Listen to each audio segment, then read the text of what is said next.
Hey, this is Kieran, Coach's Corner, episode 11, and I'm going to call this one Looking in the Mirror. I have gone down a couple of rabbit holes, and two of them. So one of them was I went into strength training and asked a lot of questions about what should my programming look like? What exercises should I include? And then number two, my Zoom chat the other day, chat number two, the question I was asking was, how do you develop leaders? How do you help kids understand what leadership looks like? And both of them have come to the realization are things that you have to ask yourself as a coach. So number one, instead of asking, how can my strength and conditioning, what do I need to do with that? The question that was posed to me by one of the people that I've asked was, why do you need to do strength and conditioning? How does that impact the players in your program? And it was even said, hey, if you could strengthen your players as soccer players to be better on the field and put the strongest team out, what things would you focus on? And my first answers were communication, decision-making, and execution. They've got to get better with their speed of play. They've got to get better with understanding, visual cues and when plays are on and when they're not, to fit the style of play that we want to do. And then the idea of, like, when I receive a pass, I can't have it touch my foot and pop 5 feet up in the air or hit me in the face or my chest. It's got to be right there for me to be able to make my next decision. Or the idea of, if I take 3 steps backward, it creates space, which then creates time, and then everything else becomes a little bit easier. So it was eye-opening for me, because then the question that was posed was then, how do you think having them in the weight room or in the gym is going to equate to a better soccer player for you moving forward? And that was something that, was kind of eye-opening, and again, something that will be different for each coach. Maybe you have a super talented team, and this is a supplement that you can add in by getting more gym work in.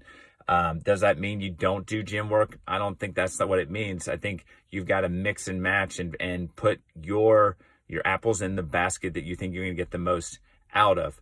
The second thing that I talked about the other day on the Zoom chat number 2 was developing leadership. So I started the whole conversation off with, like, what strategies, activities, what things do you do with your team and individual players that you put into place to help them become better leaders? And I focused on, what are some of the traits that you would do? We got into a conversation of, like, here's how I name my captains, all those little conversations, until a question was posed, which was, in your own words, what is leadership? And it was interesting because there was an awkward silence, probably a good 10 seconds.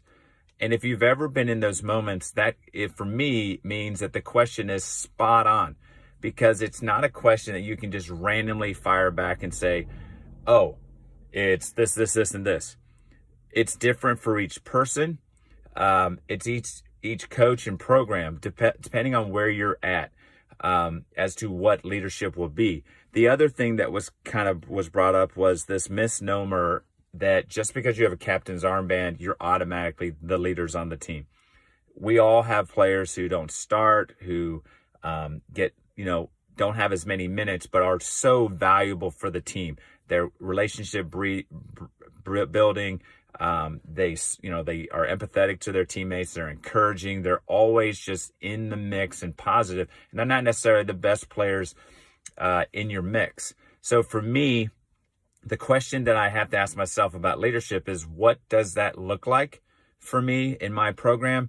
And then I have to exemplify what those leadership skills are and work with as many of my players to say, hey, you can bring something to this program that's going to make the program better. One of the things that came up in our discussion was that leadership is being able to make your teammates and the program you're in better. So everyone, I feel like, has an opportunity to bring something to the program that's going to make it better and develop.